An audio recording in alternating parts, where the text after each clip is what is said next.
I'd like to go over the first homework problem. So you're finding the standard deviation for this data set here. So I've got all of these numbers. The equation that we use for standard deviation, this is sigma, it symbolizes standard deviation, is right here. It's pretty complicated and it's got lots of parts. So what we're going to do is we're going to do each part slowly, starting at the very inside of the equation, working out, going to the division, and then finally the last step, square root. So I'm going to work you through that. So the very first thing I did was I took all of these data points and I just wrote them down this way so I could work with them a little bit easier.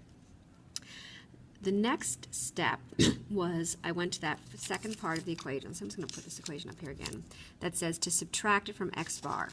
Well, so I have to figure out what x bar is, my average. So I quickly find my average, which is 6.4. I wrote it here. And then I'm going to subtract each of these and figure out what that is. So that means I take my x, which is 4, and I subtract it from 6.4. All right? And sometimes I get a negative number and sometimes I get a positive number each time I do it. I write my answer right here. So for each one of these, I'll do that number minus x mean, this number minus the mean. Once I get my answer, I have to go to the next part of the equation. Again, working out, we've done this. Now we need to square it. When you square a number on your calculator, you need to put it in parentheses. All right?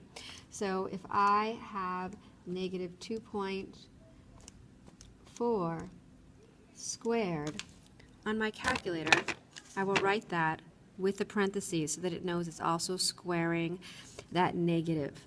And so my answer is going to be positive. Careful that you do that.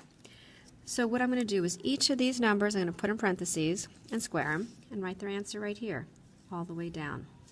All right, so I've gotten there. Awesome. Now I need to go back to my equation. I've done this, I've done that. Now I need to do the sigma, that is summing all of these up. So I take all of these numbers and I add all of them up and I get 26.4. All right, great. I've got what I need. Next step, I need to actually divide it by n minus 1. So I have to figure out what n minus 1 is. Okay, n minus 1, n is the number of points in the data set. So there were 10 points. I subtract 1, so I'm going to divide by 9.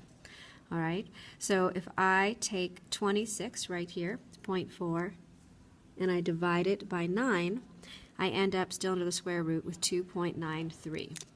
All right, so I've now done sigma, subtraction, squaring. I've done my division. The very last step, I take the square root.